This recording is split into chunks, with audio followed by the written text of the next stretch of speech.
என் புள்ள அமுதன் உயிர் இழந்திருக்கான். போதைப் பொருள் யூஸ் பண்ண பிள்ளைங்களை காட்டி கொடுத்ததுனால என் பிள்ளைய அடித்து கொன்னுட்டாங்க. உதயநிதி சார் குரல் கொடுத்துருக்காரு. கடைசி வரைக்கும் நின்று என் பிள்ளைக்கு நீதி வாங்கி கொடுக்கணும். அவரு என் புள்ள நல்ல புள்ள. பொய் பேசுறாங்க. ஹாஸ்டல்லேருந்து வெளியே போகல. என் புள்ள அமுதன் உயிர் இழந்திருக்கான். போதைப் பொருள் யூஸ் பண்ண பிள்ளைங்களை காட்டி கொடுத்ததுனால என் பிள்ளைய அடித்து கொன்னுட்டாங்க. உதயநிதி சார் குரல் கொடுத்துருக்காரு.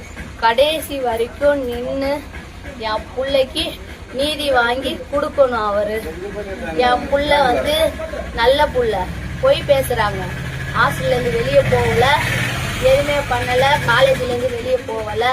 வேற பிரச்சனை, சமையல்காரங்கள கூட சின்ன பிரச்சனை நடந்ததுக்கு என் பிள்ளைய கூப்பிட்டு ஹாஸ்டல் நிர்வாகம், காலேஜ், இந்துஸ்தான் காலேஜ், ஏன் கஞ்சா விற்கிறான் போறான்னு கேட்டதை என் புள்ள சொல்லிட்டான். எல்லா பேர்த்தையும் சொல்லிட்டான். நான் ஏன்ப்பா சொன்னேன், சொல்லக்கூடாதுப்பா அப்படின்னு நான் சொன்னேன். அவங்க கேட்டாங்கம்மா, நான் உண்மையை சொல்லிட்டேன்னு சொன்னேன்.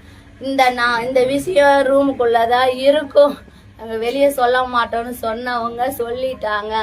என் புள்ள ஒரு பிள்ளைய எடுத்துட்டு போய் 20 பேர் அடிச்சு கொண்டு இருக்கிறாங்க. கத்தி பின்புறம் குத்தி சாவடிச்சிருக்காங்க. இது எப்படி கோஷ்டி பிரச்சனைன்னு பள்ளி கல்வித்துறை அமைச்சர் சொல்றாரு.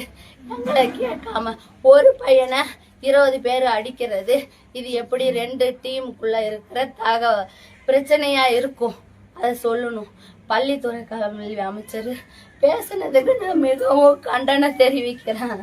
அவர் விசாரிச்சுட்டு எங்கள்கிட்ட கேட்டுட்டு பேசிட்டு அவர் பதில் சொல்லியிருக்கணும். ஏன் அப்படி சொன்னார்?